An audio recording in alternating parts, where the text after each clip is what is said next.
Mao na ni ang sitwasyon sa atong humay karon mga ka-farm no.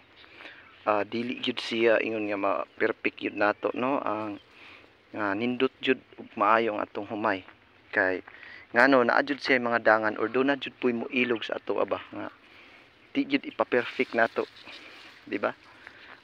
Sama ani mo ni siya hinungdan sa kuan resulta nga damage sa stem borer. So ang tawag ani whiteheads.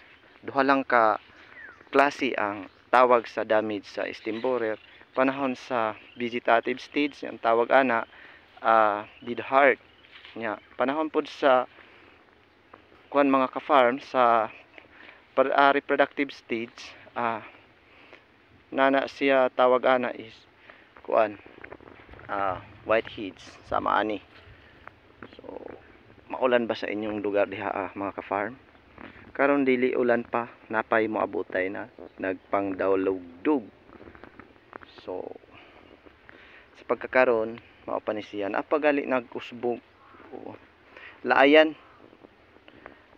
ning ato ang tawag ani atong variety nga natanom sa diri nga side mga ka-farm ana. Pero unta na di lang kayo unya mohuros og kusog ang hangin kay sa ingon ani nga pangidaron atong humay mga ka-farm, grabe gyud kaluoy nig mahapi kay dili pa siya tanto nga hinog.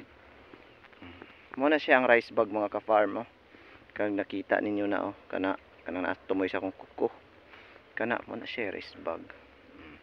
Mo na siya hinungdan nganong naay makita nato nga mga brown itom sa dahon ana.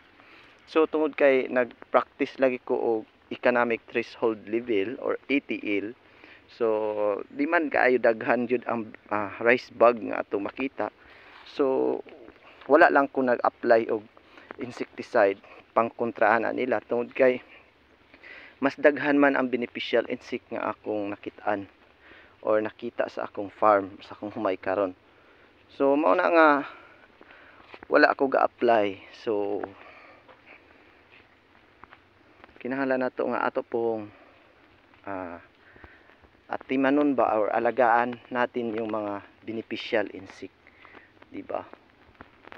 Kahit tungod kay di lang siya isa or duha ang beneficial insect nga atong makita nga naa diha sa humayan. Pero nakoy nakitaan paste ni siya pero sana all di ba? Meeting sila, nagmi-meeting yan, focus natin. Bakit nasasabi nating hindi yan beneficial mga ka-farm? Dahil yan ay short horn grasshopper. Ang mga beneficial is longhorn grasshopper. May brown, may green, basta mga yung long antenna. Yun ang beneficial or tawag ana higalang insekto na grasshopper. Yun. Kung mangutana mo unsa ni nga variety mga ka-farm, Bigante Plus ni pero Bigante Plus nga naugoy. Mora to ug daghang salamat.